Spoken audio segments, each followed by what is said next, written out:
Nah, kita mulai dari pertanyaan pertama nih. Dari slide awal tuh.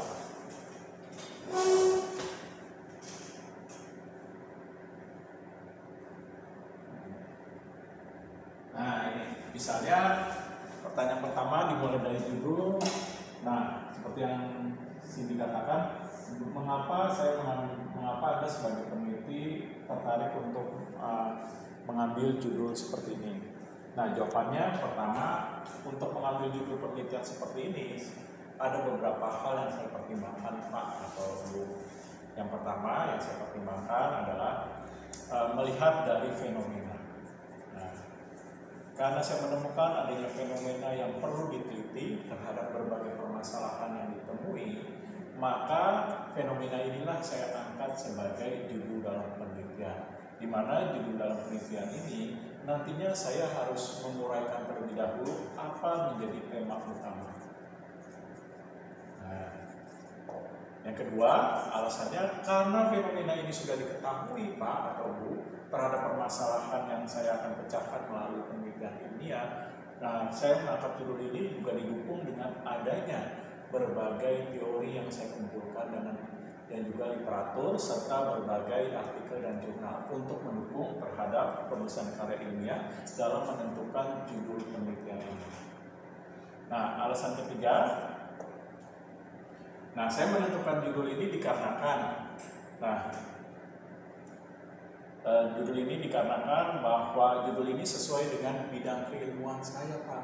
Karena saya mengambil konsentrasi atau bidang peminatan manajemen, maka saya menentukan judul-judul yang saya angkat terhadap permasalahan ilmiah yang akan saya pecahkan melalui penelitian ilmiah. Nah, di mana judul ini sesuai dengan peminatan bidang saya, yaitu bidang manajemen. Nah, sehingga ini menjadi suatu daya tarik bagi saya. Dan sedikit banyaknya saya memahami atau mengerti mengenai judul penelitian ini yang saya angkat dalam penulisan karya ilmiah berupa skripsi. Nah, ini dia. Nah, pertanyaan kedua, misalnya masih tentang judul. Nah, misalnya ditanya kan pengaruh. Bagaimana sih membuktikan adanya pengaruh terhadap judul penelitian ini di dalam isi skripsi? Nah, jawabannya ada dua. Nah, pembuktian terhadap adanya pengaruh bisa dibuktikan secara teori. Nah, bagaimana membuktikan secara teori? Nah, kita bisa lihat di kerangka pemikiran. Nah, di mana kerangka pemikiran kan sini sudah buat di bab 1, di mana menjelaskan adanya peneliti terdahulu dan teori. Misalnya yang pengaruh X1 terhadap Y, terus pengaruh X2 terhadap Y, maupun pengaruh secara bersamaan X1, X2 terhadap Y. Nah, ini sudah ada di kerangka pemikiran dan sudah digambarkan dalam bentuk paradigma penelitian. Nah, yang kedua pembuktiannya secara empiris adanya pengaruh. Nah, dibuktikan dapat dilihat pembuktiannya dari mana? Dari bab 4, yaitu analisis dan pembahasan. Nah, khususnya pada sub pokok bahasan yaitu uji hipotesis yang menceritakan adanya pengaruh, baik pengujian hipotesis secara parsial T1, T2 maupun secara F, di mana T1 X1 dengan Y, lalu T2-nya X2 dengan Y, F-nya X1, X2 terhadap Y. Nah, satu lagi dilihat pembuktiannya dari metode analisis data, yaitu apa? Regresi linear berganda.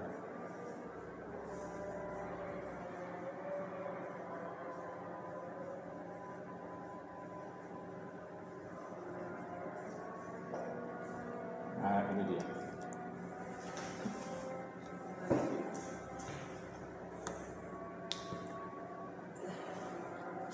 Nah, pertanyaan selanjutnya ini bisa dihapus. Nah, masih berkaitan dengan judul. Nah, misalnya, kenapa sih mengambil judul yang berkaitan atau berhubungan dengan manajemen pemasaran. Padahal kan sini peminatannya, konsentrasinya manajemen bisnis. Kenapa lebih condong ke pemasaran? Nah, jawabannya bahwa manajemen bisnis ini memiliki ruang lingkup dalam penelitian yang lebih luas. Nah, mencakup manajemen pemasaran, manajemen keuangan, manajemen produksi atau operasional,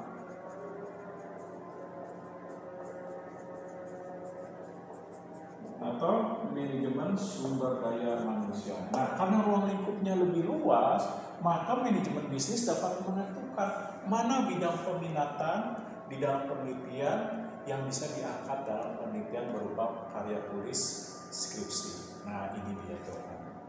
Tapi kalau manajemen pemasaran, boleh gak ngambil keuangan? Gak boleh. Karena kenapa? Ruang lingkupnya kalau manajemen pemasaran terbatas. Hanya dalam ruang lingkup manajemen pemasaran yang bisa diteliti. Karena bisnis ruang lingkupnya dia luas, dia bisa mencakup pemasaran, keuangan, operasional produksi maupun manajemen SDM. Nah, itu dia. Jadi dia memiliki ruang lingkup yang lebih luas dalam menentukan tema maupun judul dalam penelitian. Nah, itu dia. Nah, pertanyaan selanjutnya yang berkaitan judul. Nah, mengapa Cindy? Nah, misalnya dalam judul ini tertarik untuk mengangkat penelitian dengan objek penelitian Miyagu. Nah, Miyagu Super Judes. Nah, jawabannya jangan karena dekat dengan rumah, karena dekat dengan kantor, karena transportasi nggak terlalu macet, jangan. Nah, jawabannya harus ilmiah. Nah, hal ini dikarenakan Bapak Ibu, saya memilih Miyagu Super Judes dikarenakan saya telah menemukan fenomena, yaitu masalah atau problem yang saya temui dalam penelitian sesuai dengan variabel yang diangkat. Nah, nanti sini buka tuh masalah harga apa, misalnya apa? Harga cukup dan tinggi. Terus kalau kualitas pelayanannya dia lambat karena pelayanannya lambat, kurang ramah dan lain sebagainya. Ya, terus kepuasan pelanggannya, banyak pelanggan yang tidak mau datang lagi. Gitu. Nah, nanti ini ya. Nah, yang kedua alasannya kenapa saya memilih Miyagu Super Judes dikarenakan saya memiliki kemudahan dalam akses melakukan penelitian seperti melakukan wawancara, observasi, survei, sehingga dalam hal ini saya memutuskan Miyagu Super Judes yang berada di cabang Greenwood Kota Bekasi Utara ini yang menjadi pilihan dalam objek penelitian. Nah, ini dia jawabannya. Kalau saya jelasin seperti ini boleh Pak? Boleh.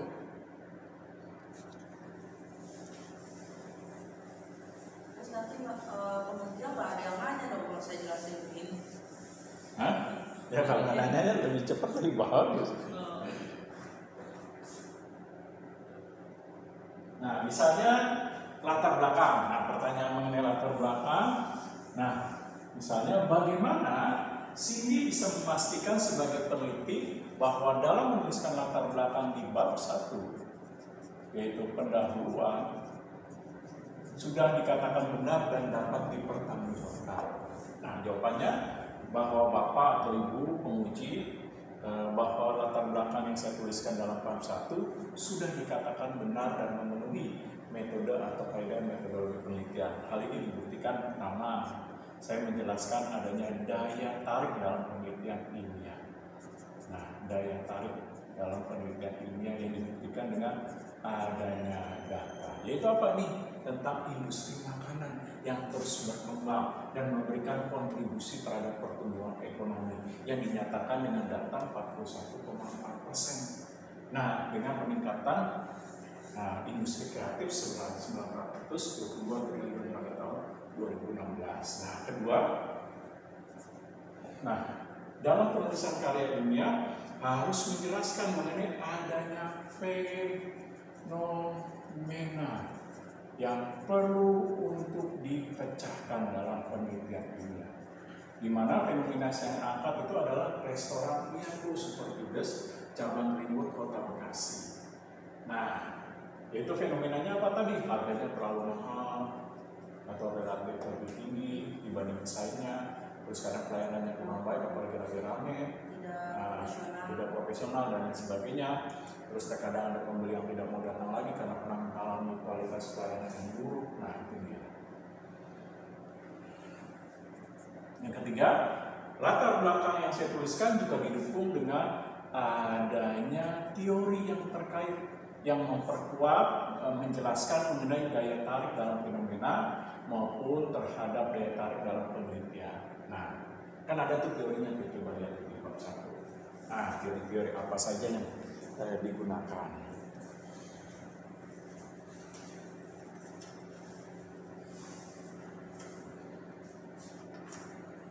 Teori itu yang dari yang ada tulisan ininya apa ya? Ini sorry. Kompas. Nah, ini teori fenomenanya secara umum baru. Nah, ini teori didukung teori. Terus nah ini lanjut terganggu ya. Nah, saya tulis lagi.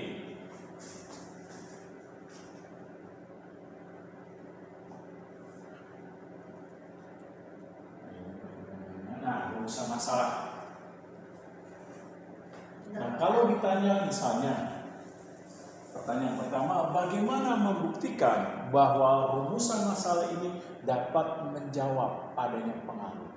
Nah, jawabannya, pembuktian rumusan masalah ini dapat menjawab adanya pengaruh, kita bisa melihat dari dua pendekatan. Nah, pendekatan secara teori pertama, yang dilihat dari kerangka pemikiran yang sini sudah uraikan satu-satu tuh, pengaruh X1 terhadap Y, X2 terhadap Y, X1, X2 terhadap Y, yang didukung dengan adanya teori para ahli serta jurnal dalam penelitian ilmiah.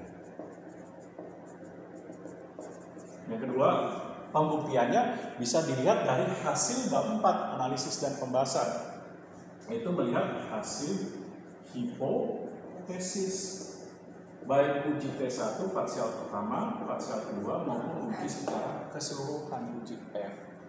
Nah, hasilnya bagaimana kriterianya? Nah, sehingga harus tahu T itu harus lebih besar dari F tabel. Kalau simultannya F itu harus lebih besar dari F tabel. Atau dengan satu lagi bisa pendekatan, yaitu level signifikannya di bawah 0,05 atau 5%. Ini dia jawabannya. Nah, pertanyaan selanjutnya kan ada 3 penelitian nih. Nah, pertanyaan yang sama. Bagaimana Cindy sebagai peneliti bisa membuktikan bahwa tujuan penelitian ini bisa tercapai?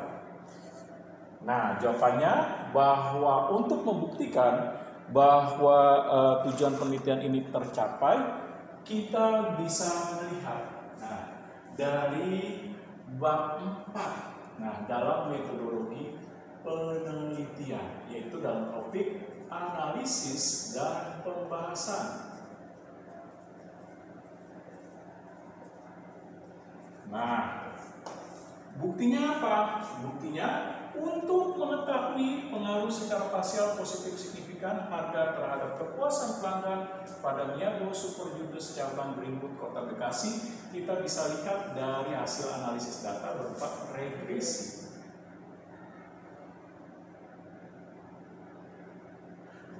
Regresi linier berganda, betul. Yang ini Y sama dengan A plus 1x1 ditambah 2x2. Nah, ini dia, kita lihat di hasil. Kalau yang error itu gimana, Pak? Nah, error itu untuk mencari seberapa besar tingkat kesalahan yang menyebabkan model ini Y sama ini menjadi terganggu. Nah, untuk membuktikan errornya memberikan dampak yang besar atau tidak dari multi polaritas. Kriterianya apa? Yaitu PIV harus lebih di atas 10 atau nilainya 0,01 harus di bawah 0,01. Kalau saya mau nanya, nilai konstantanya itu berapa ya, Pak? Nah, konstantanya itu tinggal lihat dari sini. Coba Bapak sore.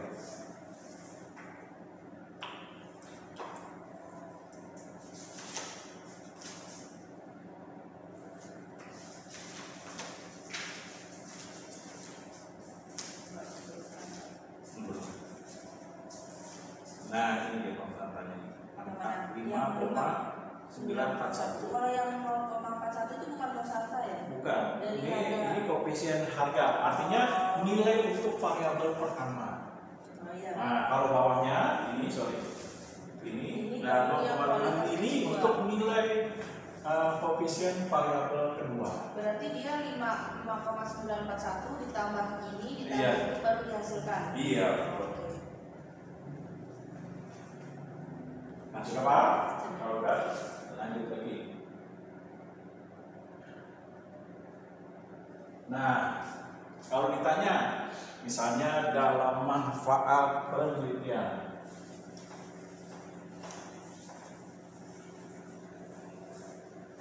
Nah, apakah manfaat penelitian ini berguna dan bisa dipertanggungjawabkan? Nah, jawabannya berguna Pak atau Ibu, bisa dipertanggungjawabkan. Di mana manfaatnya pertama, yaitu bagi perusahaan. Ini ada manfaatnya yang bisa diuraikan dalam saran, di mana saya sebagai penelitian mengungkapkan masalah, lalu berupaya untuk mencari atau mengeksplorasi data dan informasi yang didapat, maka saya akan memberikan manfaatnya Pak, bahwa penelitian yang saya lakukan itu berguna bagi perusahaan untuk ini. Nah, meningkatkan nilai perusahaan dalam bidang pemasaran untuk lebih memberikan perhatian baik terhadap harga, kualitas maupun kepuasan. Nah, sehingga nanti berguna untuk pengambilan keputusan manajerial yang tepat dalam bidang bisnis, khususnya dalam pemasaran. Nah, lalu apalagi bagi peneliti ini, dengan saya melakukan penelitian ilmiah Bapak atau Ibu, maka saya memiliki manfaat dalam penulisan karya ilmiah berupa apa? Saya bisa lebih untuk berpikir secara kritis, terstruktur, sistematis, dan mencari berbagai pendekatan masalah berdasarkan solusi, berdasarkan dari pendekatan-pendekatan yang logis, rasional, dan menggunakan pendekatan secara ilmiah.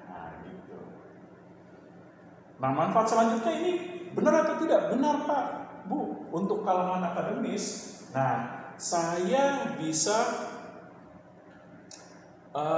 melihat bahwa masalah ini bisa nantinya untuk pengembangan penelitian selanjutnya, yaitu ada di saran.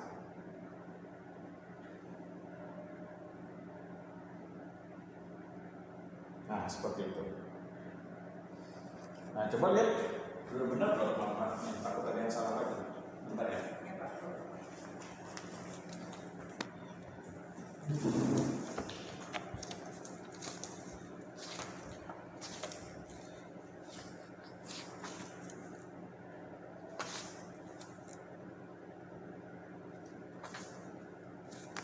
Nah, ini Cindy lupa nih. Hati-hati nih, ada yang salah nih. Nah, ini diganti nih, jangan budaya organisasi. Ya, saya baru ingat. Tapi di sininya benar, deskripsinya. Benar. Saya tadi udah saya buka, makanya saya langsung buru-buru lihat isi kamu tadi. Tapi saya lihat benar Pak. Di sini sih udah nggak salah. Ini khususnya dalam bidang. Nah, ininya benar sih itu, harga kualitas layanan terhadap ininya benar. Nggak ada salah. Nggak ada ininya. Cuma di sini doang. Nah, ini jangan lupa ya.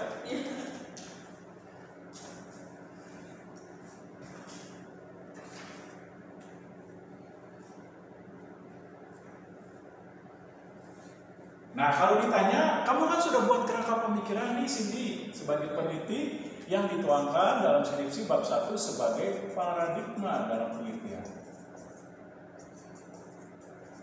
Nah, coba buktikan apakah paradigma. Coba buktikan bagaimana bahwa model kerangka pemikiran ini didapat atau diperoleh, didasarkan dari mana? Nah, jawabannya ini. Jangan lupa, didasarkan dari uraian mengenai adanya pengaruh dari spasial maupun simultan. Nah, ini dia pembuktiannya yang ditandai dengan adanya teori ini lalu lebih terdahulu. Nah, ini membuktikan bahwa model kerangka pemikiran ini dibuat secara benar dan dapat dipertanggungjawabkan baik secara teori maupun dengan adanya peneliti terdahulu. Berupa apa? Jurnal penelitian yang digunakan.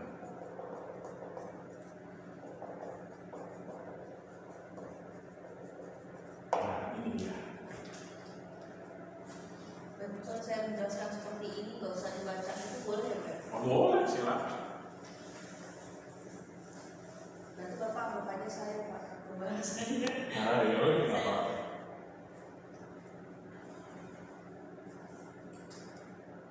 Nah, kalau ditanya mengenai kerangka pemikiran ini, apakah kerangka pemikiran ini sudah cocok sesuai dengan penelitian ilmiah yang Cindy sudah buat sebagai karyanya skripsi dengan jenis penelitian kuantitatif? Nah, jawabannya Bapak atau Ibu dosen penguji sudah cocok. Hal ini dibuktikan bahwa penelitian kuantitatif dalam menentukan ini kerangka pemikiran atau paradigma dalam penelitian diperkuat dengan adanya pendekatan secara teori dan dipertanggungjawabkan dengan adanya peneliti terdahulu. Nah, inilah yang menjadi kekuatan dalam penelitian kuantitatif dalam merumuskan model kerangka pemikiran.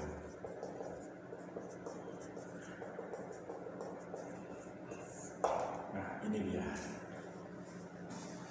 Nah, udah paham atau mau ditanyakan? Oke, kita lanjut.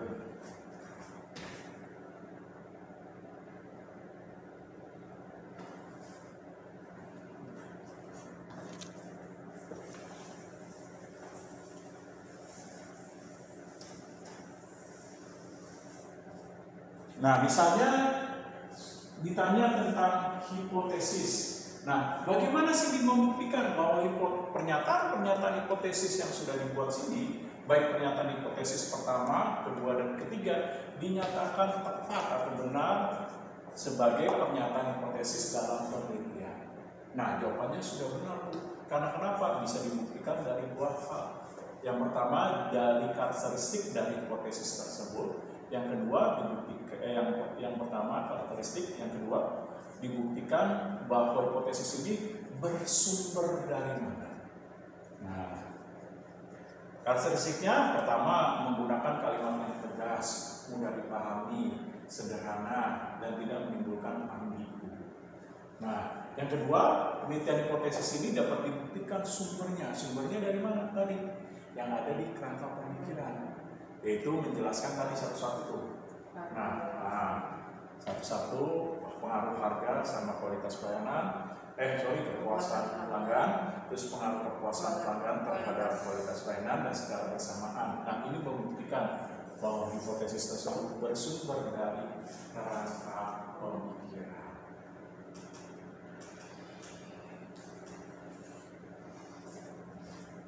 Nah, bagaimana pembuktian hipotesisnya? Itu ada dua. Pembuktian hipotesisnya bisa dilihat dari kerangka pemikiran atau paradigma dan dari pengujian hasilnya, yaitu di bab 4, analisis dan pembahasan. Yang ada R2. Bukan, yang dilihat yang T1, T2, nah itu sudah ada.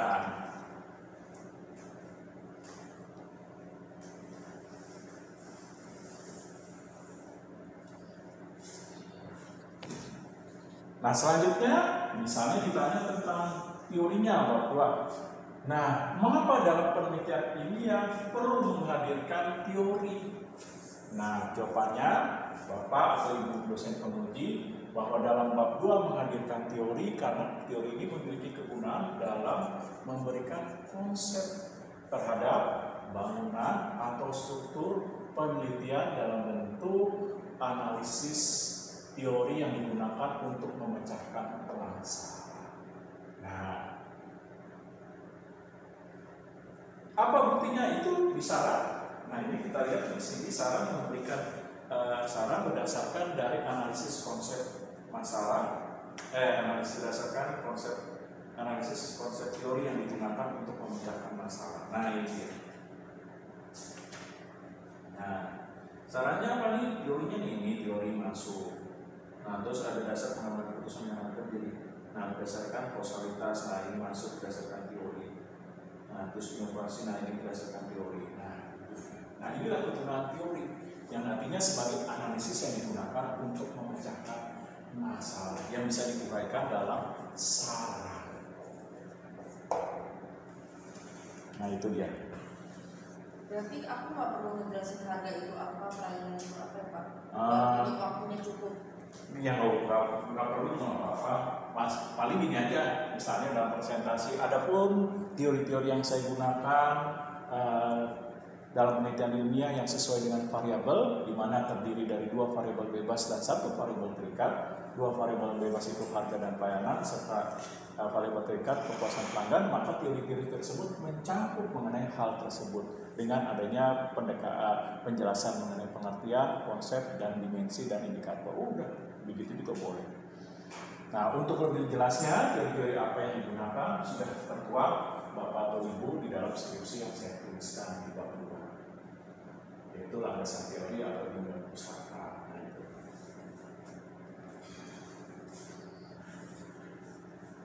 Nah, udah paham? Kalau udah, saya cerita ini. Berarti nggak usah satu-satu ya Pak ya? Biar cukup waktunya aja. Nah, misalnya ditanya, bagaimana sih membuktikan sebagai peneliti bahwa sumber data, nah jenis dan sumber data ini digunakan dalam penelitian?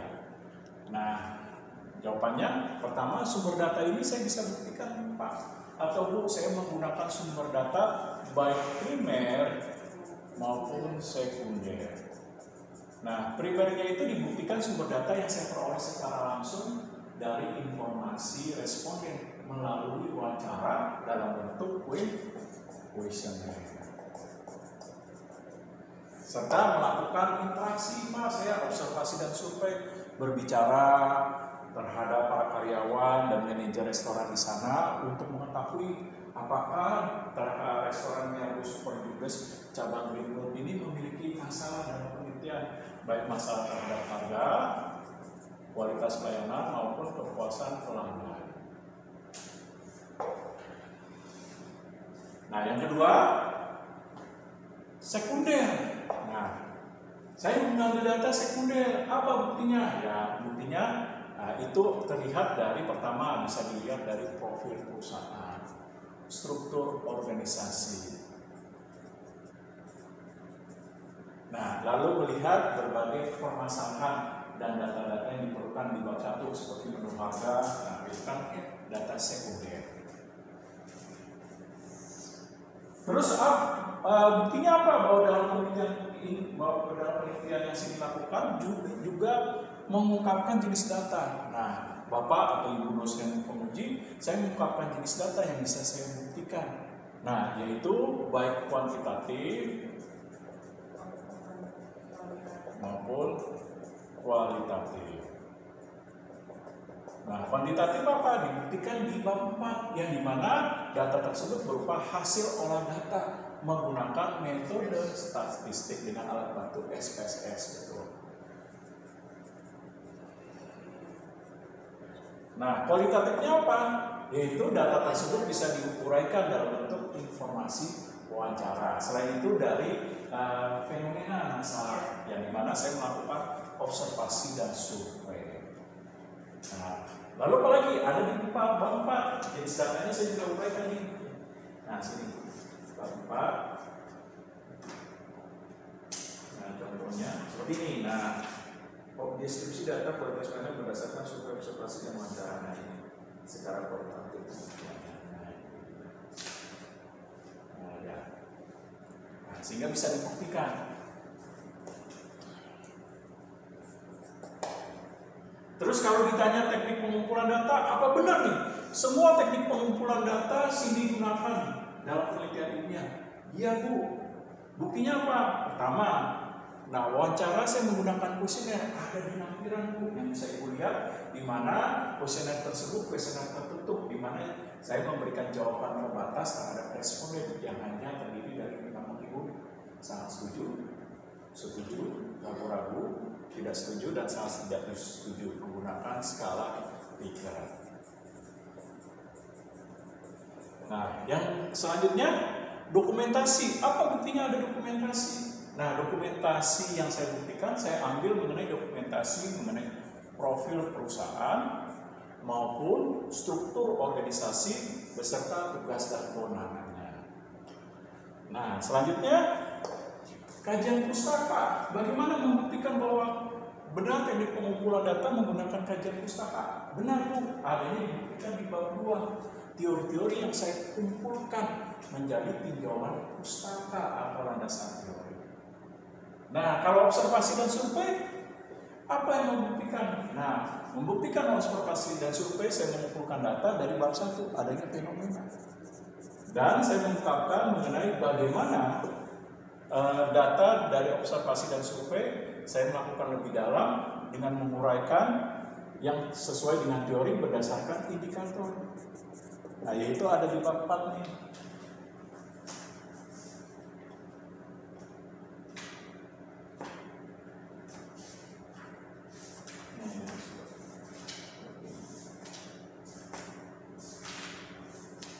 Nah, ini dia bukti observasi dan survei juga.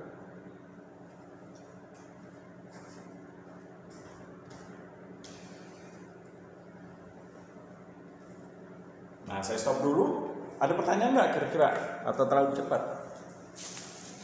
Kalau untuk penelitian itu untuk apa namanya yang kuantitatif itu kalau kita udah jelasin dari data sekunder dan data primer harus dijelasin juga nggak Pak? Kalau kita menggunakan pendekatan kuantitatif itu? Nggak usah. Nanti kalau ditanya aja. Karena berhubung tadi waktunya Cindy bilang cepat. Nah, berarti singkat aja.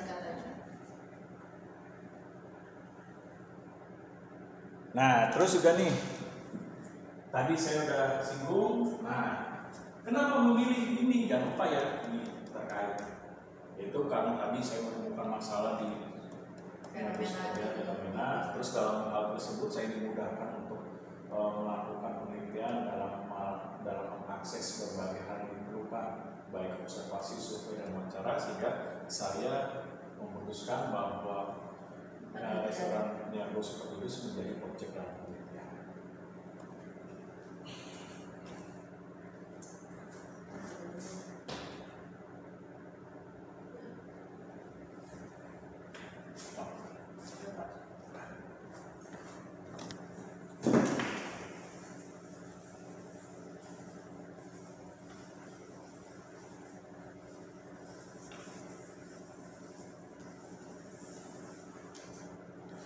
Nah, misalnya ditanya, di bab 3 saya menemukan bahwa Cindy menuliskan populasi dan sampel. Mengapa sih populasi ini diperlukan dalam penelitian ilmiah?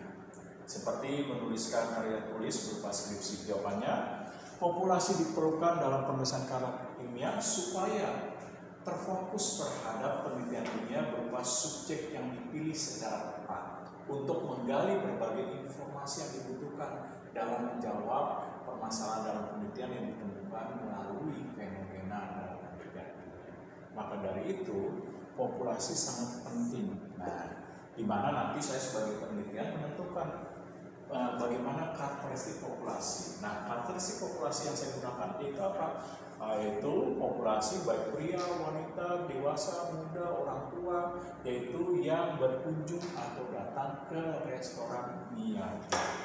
Seperti itu, di mana diperkirakan jumlah yang datang itu 117. Itu hitungannya pas seminggu, sebulan atau di situ ada 5 bulan. Oh, itu dah seperti ini. Nah, lalu ditanya lagi, kalau begitu dalam penelitian ilmiah kan Cindy dalam penulisan karya ilmiah berupa skripsi kan Cindy sudah menentukan populasi. Kenapa perlu ada sampel lagi? Bukankah populasi sudah cukup untuk menggali informasi? Nah, yang diperlukan dalam memecahkan permasalahan penelitian berdasarkan fenomena. Nah, jawabannya begini. Memang melakukan pengamatan berdasarkan keseluruhan populasi itu lebih baik, hasilnya lebih akurat dan lebih mendekati terhadap hasil kenyataan realitas. Tapi karena saya peneliti menghadapi keterbatasan berupa biaya, tenaga, dan waktu, maka saya menggunakan sampel. Di mana sampel yang saya gunakan sebagai representatif, yaitu mewakili dari populasi, tapi yang dapat dipertanggungjawabkan. Nah, apa buktinya dapat dipertanggungjawabkan? Misalnya dosen penguji bicara misalnya, apa buktinya dapat dipertanggungjawabkan? Saya menggunakan pendekatan pengambilan jenis sampel maupun jumlah sampel yang dapat dipertanggungjawabkan dengan penggunaan sumber dari para ahli, yaitu saya menggunakan penentuan jumlah sampel stocking dan jenis sampelnya berupa purposive random sample.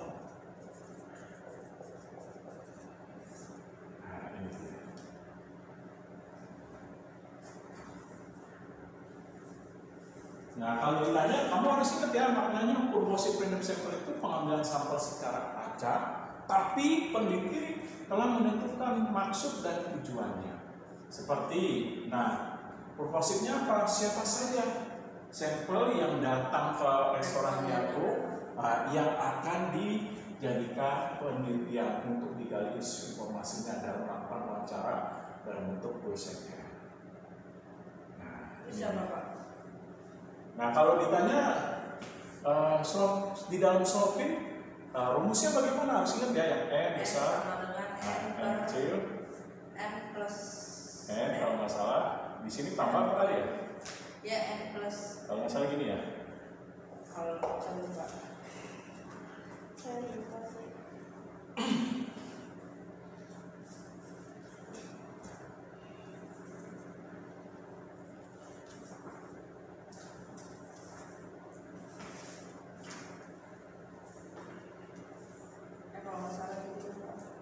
Oke lah, kan buka sendiri ya. Nah, kalau ditanya, ini memberikan makna apa? Ini artinya error, yaitu tingkat kesalahan saya sebagai peneliti apabila dalam pengambilan sampel tersebut tidaklah sesuai. Nah, maka tingkat kesalahan yang bisa ditoleransi sebesar 10%. Nah, ini dia.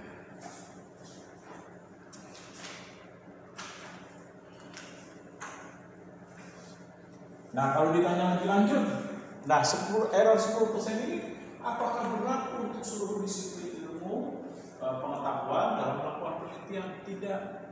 Hanya penelitian yang bersifat sosial, di mana objek penelitiannya, respondennya, ataupun subjek penelitiannya mudah ditemui, maka relatif menggunakan 5 sampai dengan 10%.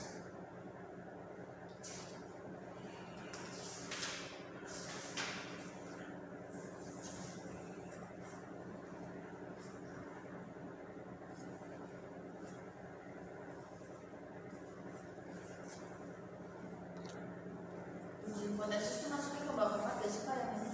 Iya. Hipotesisnya soal apa tadi Pak? Nah, Bapak tapi dari tidak dia.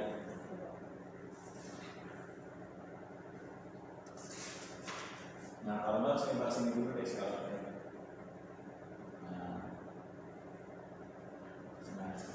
sini kan munculkan ini di operasional variable, juga ada deskripsinya bab 3. Nah, apa sih kegunaan ini? Nah, jawabannya bahwa operasional variabel yang saya tuliskan di bab 3 ini memiliki kegunaan Pak Bu, yaitu sebagai instrumen dalam penelitian.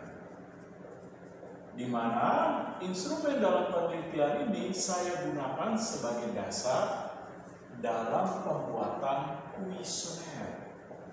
Nah, sebagai butir-butir pernyataan atau pertanyaan yang akan digali informasinya kepada responden. Nah, itu dia jawabannya. Nah, dari mana ini dapat?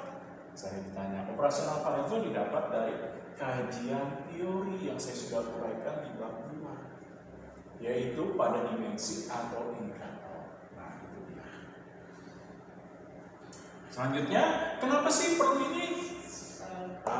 Skala Likert dalam kuesioner yang kamu gunakan. Nah, jawabannya bahwa skala Likert yang saya gunakan karena pertama, penelitian saya kuantitatif memerlukan angka, berarti jawaban setiap responden harus diangkakan. Nah, untuk bisa diangkakan berarti apa? Membutuhkan alat, yaitu skala pengukuran berupa Likert.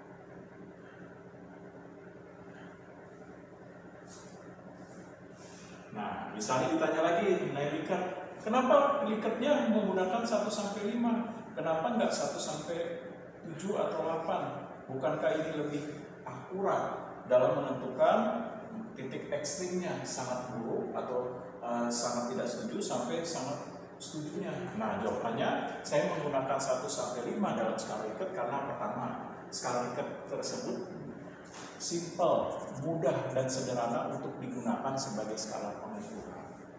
Yang kedua, sangat mudah untuk dikategorikan jawabannya dalam hal menentukan nilai ragu-ragunya.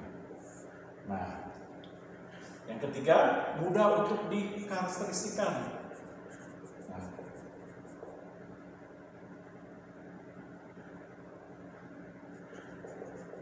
mudah untuk dikarakteristikan dalam penelitian ilmiah yang digunakan sebagai skala pengukuran. Nah, itu dia. Pak, itu kan di bawah kesesuaian kan kosong, Pak. Jadi kalau saya dipertanyakan itu isinya apa, Pak? Mana kesesuaian? Oh, ini isinya, ini harga masih masuk ke dalam sini. 1, 2, 3. Nah, jadi ininya nggak perlu ditulis lagi dimensi variabel. Yang itu di bawah kesesuaian harga dengan kualitas, bawahnya kan kosong tuh. Oh, Nah, ini karena ini dimensi, karena ini dimensinya indikatornya ini masih masuk ke dalam kategori ini. Oh, Nah. aturan garisnya diikat ya.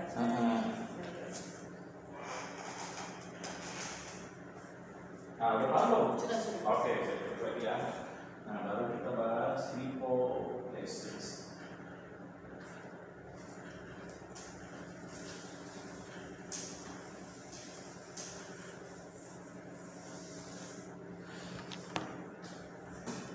Nah, apa kegunaan hipotesis? Tadi, kegunaan hipotesis karena hipotesis dalam penelitian Bapak Ibu, karena penelitian yang saya harus buktikan, dan hipotesis adalah jawaban sementara yang harus dibuktikan kebenarannya.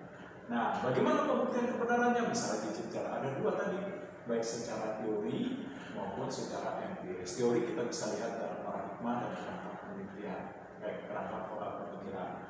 Kalau secara empiris berdasarkan hasil penelitian dari mengungkapkan data menjadi informasi, yaitu tertuang dalam bab 4 dalam analisis dan pembahasan dengan karakteristik apa tadi?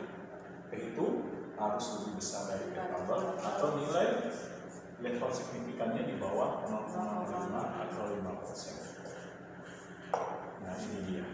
Ini berlaku baik uji P1, P2, baik X1 terhadap Y, X2 terhadap Y, maupun X1 terhadap Y. Nah, ini dia.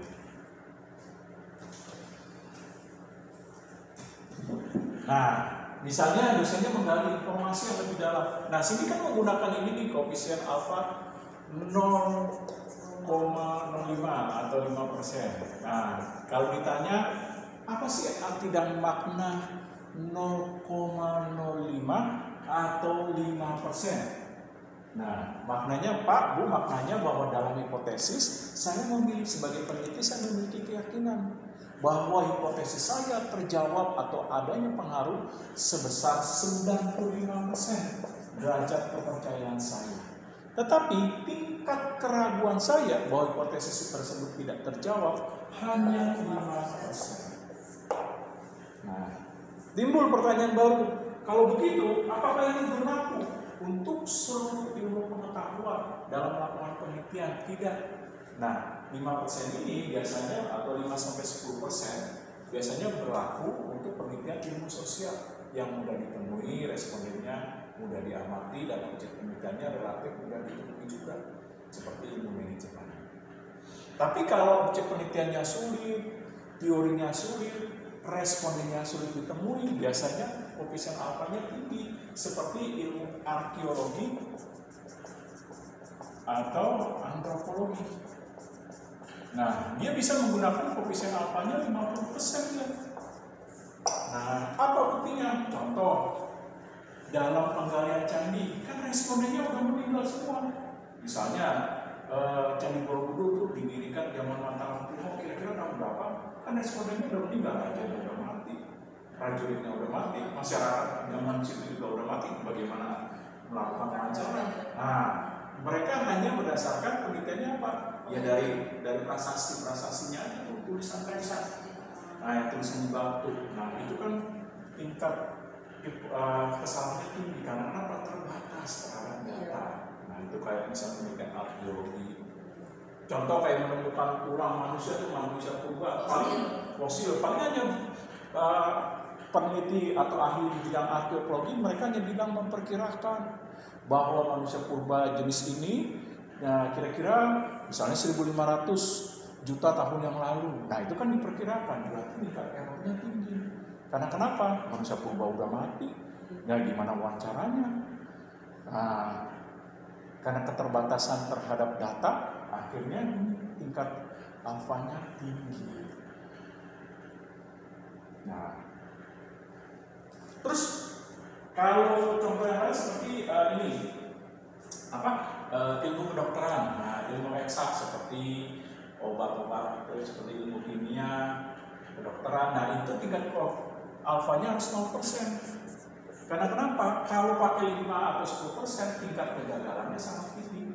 Misalnya bikin obat, menghasilkan suatu obat vaksin, masa dari 100 yang diberikan kepada pasien, kalau pakai 5% gagal ini 5 atau 10% yang meninggal 10, 90. Nah kalau dalam kedokteran nggak boleh, tingkat kesalahannya harus 0. Artinya bahwa penelitian dalam menemukan obat vaksin dia harus berhasil 100%. Jangan sampai ada kegagalan. Nah itu dia. Nanti saya boleh lihat videonya, Pak. Hah? Ya udah, boleh. Nanti saya simpan aja kan biasanya kan saya suka ada iseng suka YouTube. Nah. Oh saya nggak tahu YouTube Pak. Oh nanti saya kasih aja linknya. Oke. Jadi saya buat itu. Tapi ini handphone kan saya mau. Oh kenapa itu? Apa kapasitasnya kali? Iya, suka simpen gitu. Oke, kita sudah.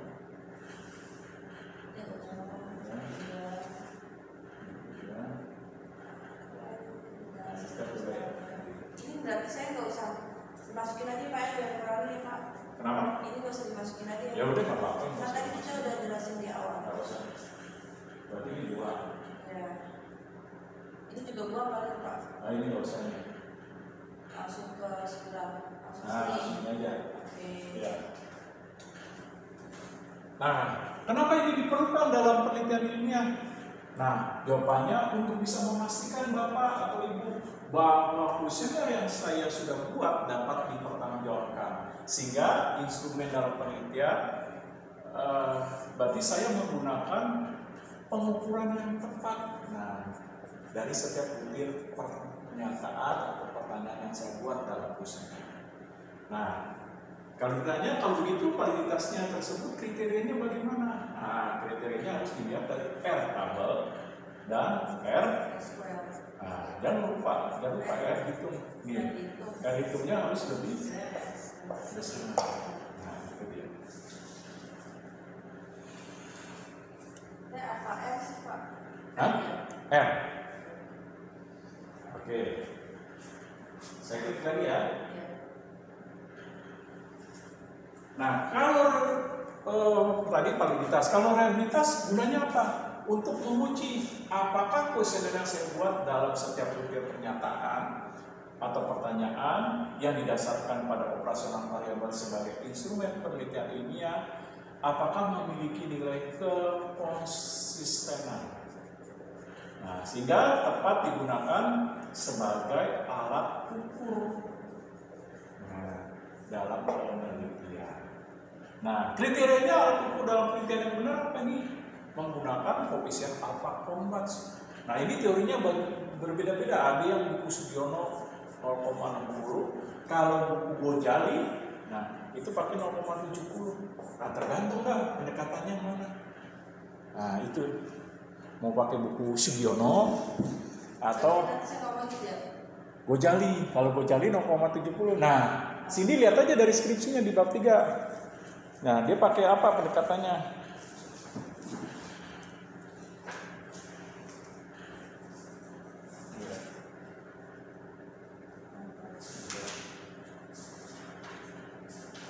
Nah, ini dia. Ini dia 0,70. Berarti menggunakan Sugiono. Sugiono 0,70.